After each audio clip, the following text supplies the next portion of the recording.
The members of the IBEW Local 1245 are legally protected by contracts with over 270 companies, with wages and benefits that lead the utility industry. But how did they achieve this power? This is the story of workers challenging their employers, of labor's ongoing struggle to organize in a fight for better wages, safer working conditions, secure employment, and in short, a better world.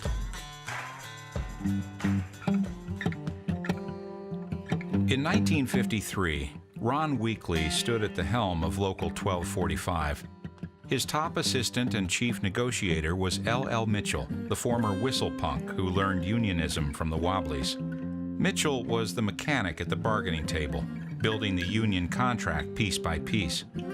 Weakley was the philosopher who focused on the big picture, the union's survival and growth. Unity was everything.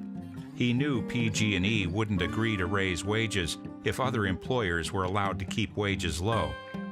To succeed, IBEW 1245 needed to unify all utility workers in the union's jurisdiction. Citizens Utilities became a test case. This rural phone company in Northern California paid its workers minimum wage and refused to negotiate.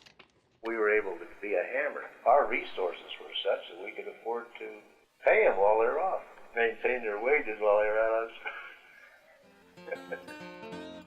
When Weakley and Mitchell learned that Citizens Utilities' long-distance calls were routed through AT&T lines, they took some AT&T operators out for dinner and drinks and persuaded them to start losing some of those calls. Before long, Congressman Claire Engel called Weakley up from Washington, D.C., wanting to know why he couldn't reach his district office in Northern California. Weakley told Engel the strike was simply spinning out of control and that maybe the congressman should get involved. The strike was soon settled with a 7% wage hike, vacation time, and sick pay. Two groups of utility workers flanking the Sierra Nevada mountains were crucial to Weakley's goal of regional unity: Sierra Pacific Power and the Sacramento Municipal Utility District. Historically, linemen in the Sierras had to drag poles with horses and set them by hand. In winter, the work was treacherous. During storms, winds could reach 80 miles per hour, and crews sometimes worked around the clock for 3 days at a time. Meal breaks had to be wrangled, and safety was given little or no management consideration. Sierra Pacific linemen and clerical workers voted for union representation in 1945. Union persistence produced more vacation and sick leave, apprenticeship programs, pension benefits, and a health plan. When the Sacramento Municipal Utility District took over PG&E facilities in Sacramento in 1947, the new utility inherited a lot of PG&E workers with a lot of IBEW spirit. The union didn't care whether a utility was owned privately or publicly. The only issue was how they treated the workers. When Kenneth Slim Ambrose hired on at SMUD, he promoted the union and found ways to confront the boss without openly disobeying. If the linemen were denied a meal, they took off their tools and told the boss, "I'm here, ready and willing to do the work. I just can't cut it. I'm too hungry." If the boss tried to get a lineman up a pole to work primary by himself, the lineman would shout down, "I'm up here, ready and willing to do the work. I just can't cut it by myself." Ambrose and fellow lineman Elmer Klassen knew that strong unit meetings increased the union's clout. They persuaded their lineman buddies to attend union meetings by offering Limburger and salami sandwiches along with a beer for 2 bits. It worked, and meetings were well attended. By the mid-1950s, SMUD workers helped IBEW consolidate its bargaining power and negotiated wage increases, double time for all emergency work, a 50% increase in the shift differential, and a 25% increase in sick leave accumulation. Irrigation districts were a thorny problem for Weakley. The districts were run by farmers and produced power with the irrigation water. They created jobs for linemen and ditch tenders, but irrigation workers were not protected by any state or federal labor law. The national IBEW simply ignored these workers, so Weakley organized them into Local 1245. IBEW 1245 piled up many more organizing victories in the 1960s. When President John F. Kennedy issued an executive order recognizing the right of federal employees to collectively bargain, IBEW 1245 organized federal utility workers in the West.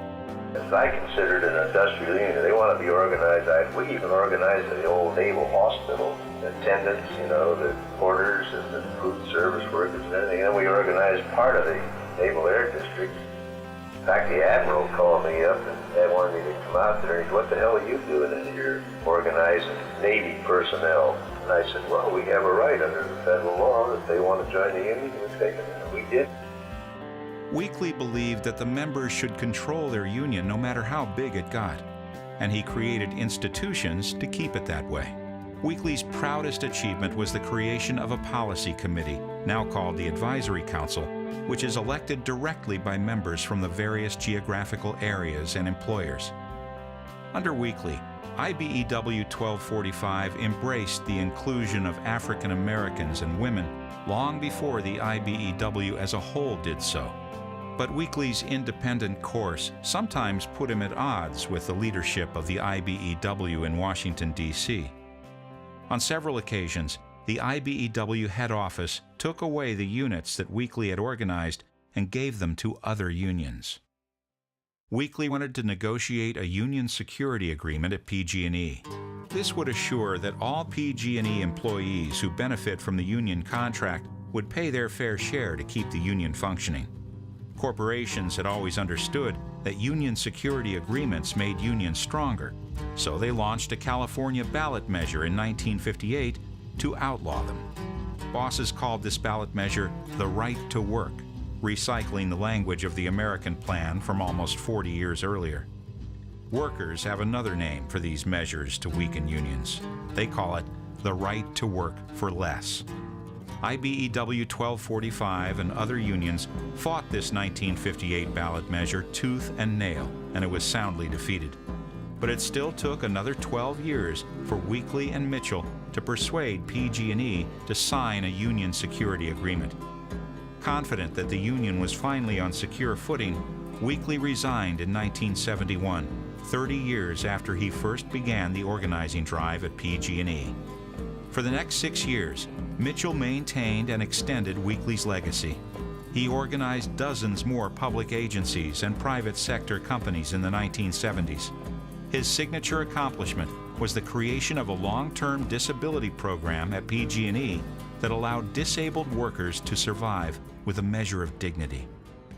Mitchell's union career ended in 1977 when a business representative named Dean Kofer defeated him in the election for business manager. The era of the philosopher and the mechanic was over, and a new season of unrest and conflict was about to begin.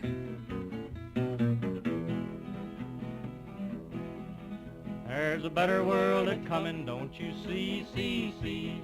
Better world a-comin', don't you see. When we'll all be union and we'll all be free. There's a better world that's a-comin', don't you see.